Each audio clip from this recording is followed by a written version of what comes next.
4 नवंबर 1988 ये वो दिन था जब दुनिया का सबसे बड़ा और सबसे खतरनाक केस शुरू हुआ। और तुम सोचने पर मजबूर हो जाओगे, आखिर कैसे कोई इंसान इस हद तक गिर सकता है, या फिर कोई लड़का किसी लड़की के साथ इतनी बुरी हरकतें कर सकता है, इतना गंदा टॉर्चर कर सकता है। तुम सोचने पर जरूर मजबूर हो जाओगे, बट अगर आप कमजोर दिल वाले हो तो इस वीडियो को अभी स्किप कर दो। और मैं तुम्हें चैनल को सब्सक्राइब करने के लिए या फिर वीडियो को लाइक करने के लिए बिल्कुल नहीं बोलूँगा। बाकी अगर तुम्हारा मन करे तो कर लेना। बस मेरी आपसे एक रिक्वेस्ट है, अगर आप इस वीडियो को देख रहे हो तो पूरा देखो एंड बिना स्किप करे। एंड अगर पॉसिबल है तो अपने दोस्तों को भी बोलो कि ये वीडियो देखें एंड उन्हें इसका लिंक शेयर करो। तो चलो बिना टाइम वेस्ट किए आपको पूरी स्टोरी अच्छे से समझाता हूँ। तो चलते हैं आज से ऑलमोस्ट 40 साल पहले in Japan, year 1988।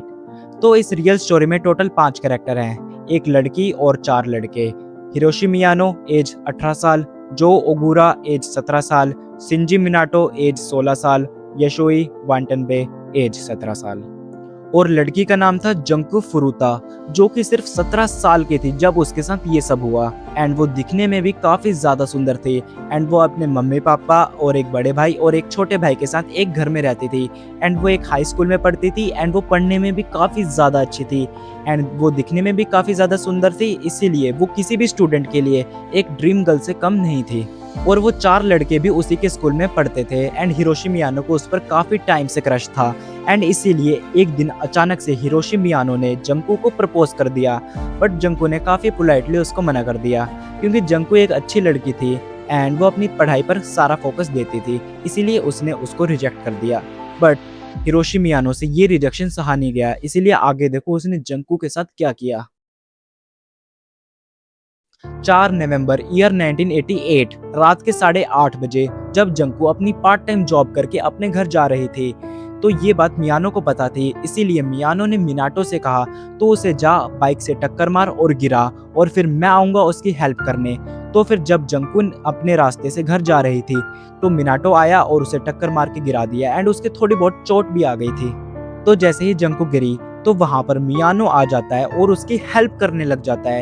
And help करने के बहाने उसे एक पार्क में लेकर जाता है एंड उसको मेडिसिन भी दिलाकर लेके आता है एंड पार्क में उसे आकर बिठा देता है। एंड जंकू उसको पहले से जानती थी, इसीलिए उससे हेल्प ले लेती है।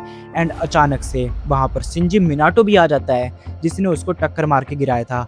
एंड जंकू ये देखकर हैरान हो जाती है कि ये यहाँ पे कैसे आ गया जिसने मेरे को टक्कर मार के गिराया था। एंड वो दोनों उसे मिलकर किडनैप कर लेते हैं। और किडनैप करने के बाद मियानो और मिनाटो उसे एक होटल में लेके जाते हैं, जो कि मिनाटो के दोस्त का होटल था। एंड जब वो होटल में लेके जाते हैं तो उसे रूम में एंट्री आसानी से मिल जाती है। एंड रूम में जाने के बाद मियानो उसके साथ गलत काम करना शुरू कर देता है। गलत काम इन द सेंस, आप समझ रहे होंगे मेरे कहने का क्या मतलब है।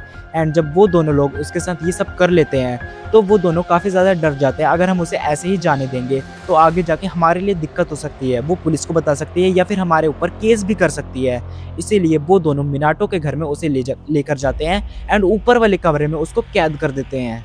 मिनाटो अपने घर वालों को बताता है कि वो उसकी दोस्त है, पर मिनाटो के घर वालों को पहले से पता था वो उसकी कोई दोस्त नहीं है, बल्कि वो उसको किडनैप करके लाया है। पर वो चाहते हुए भी जंकू की मदद नहीं कर सकते थे, क्योंकि उसके घर वाले खुद मिनाटो से डरते थे, क्योंकि उसके कनेक्शन काफी बड़े बड़े गैंग से थे। इसीलिए वो चाहते हुए भी जंकू की मदद नहीं कर पाए।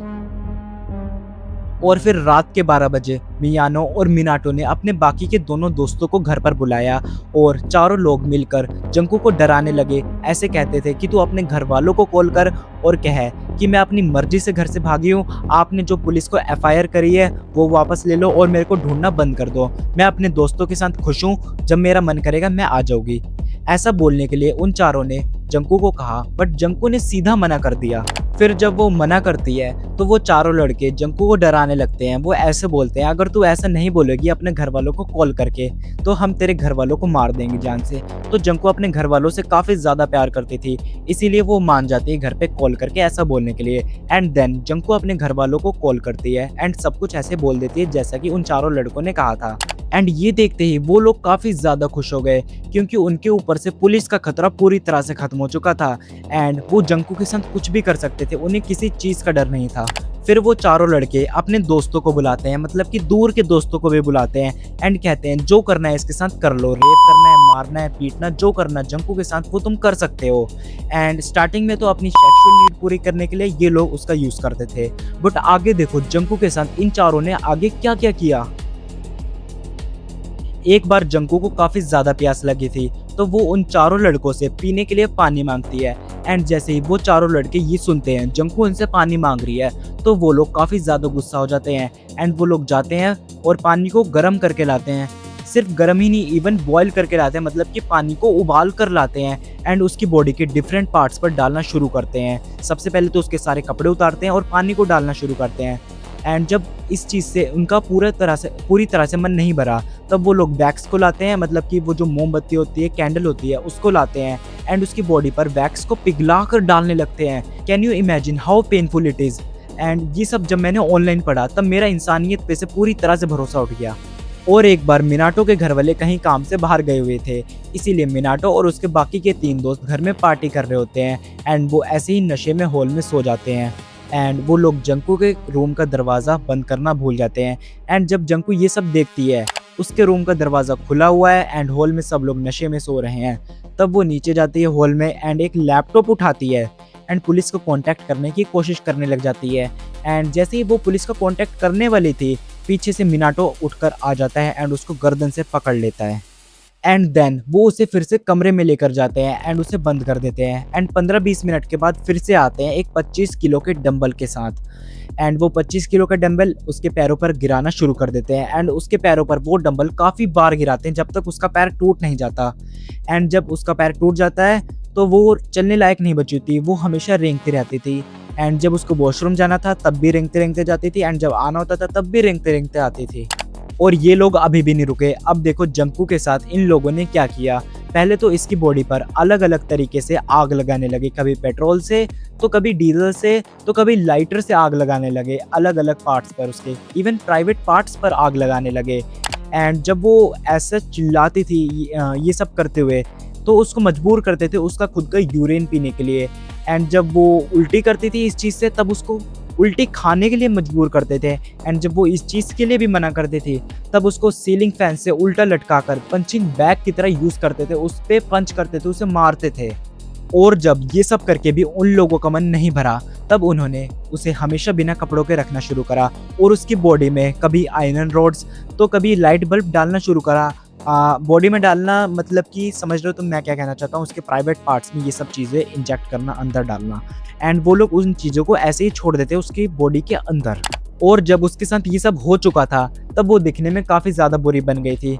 बुरी से मेरा मतलब है कभी उसकी बॉडी से ब्लड आ रहा है, कहीं चोट लगी है, कहीं पे कट लगा है, कहीं से खून आ रहा है, इवन कहीं पे जली हुई है, तो वो सीधी सी बात है दिखने में काफ़ी ज़्यादा बुरी होगी। तो उन लोगों ने डिसाइड किया कि अब हम इसे मार देते हैं। तब वो चारों लोग उसके पास जाते हैं एंड उससे पूछते हैं जब तुम मरेगी तो अपने साथ किसको लेकर जाएगी नर्क में।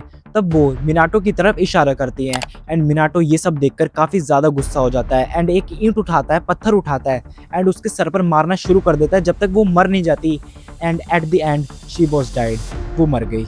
तो वो लोग उसकी बॉडी को लेकर एक जंक यार्ड में जाते हैं एंड एक बड़ा सा ड्रम लेते हैं एंड उसकी बॉडी को उसके अंदर डाल देते हैं एंड ऊपर से सीमेंट डाल देते हैं। एंड वो जो ड्रम होता है जिसमें उसकी बॉडी होती है एंड ऊपर से सीमेंट होती है, उसको ज़मीन के नीचे गाड़ देते हैं एक जगह पे।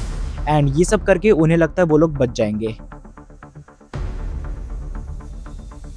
मिनाटो और उसके दोस्त मार्केट में घूम रहे थे और पुलिस आती है और उन्हें उठाकर ले जाती है एंड उनसे एक अलग केस के बारे में पूछताछ करने लगती है जो कि उनका था ही नहीं। एंड देन वो लोग अचानक में जल्दी में जंकू के बारे में बता देते हैं। और जब जंकू के केस के बारे में पुलिस को पता चलता है कि उसका मर्डर हो चुका है एंड वो सब इन चारों लड़कों ने किया है, तब पुलिस वाले इन चारों लड़कों को कोर्ट में लेकर जाते हैं एंड उन्हें सजा सुनाई जाती है। हिरोशी मियानो 20 साल की सजा, जो अगुरा 5 से 10 साल की सजा, शिंजी मिनाटो 5 से 9 साल की सजा, याशोई वाटनाबे 5 से 7 साल की सजा। और सिर्फ कुछ सालों की सजा देकर वर्ल्ड का biggest case has been closed. And आज के टाइम पर ये सारे लोग खुले आज़ाद घूम रहे हैं। तो आज की इस वीडियो में बस इतना ही। अगर आपको वीडियो पसंद आया है तो लाइक कर लेना एंड जाते जाते मेरे को सब्सक्राइब ध्यान से कर लेना। एंड मैं आपको मिलता हूँ नेक्स्ट वीडियो में, तब तक के लिए बाय बाय।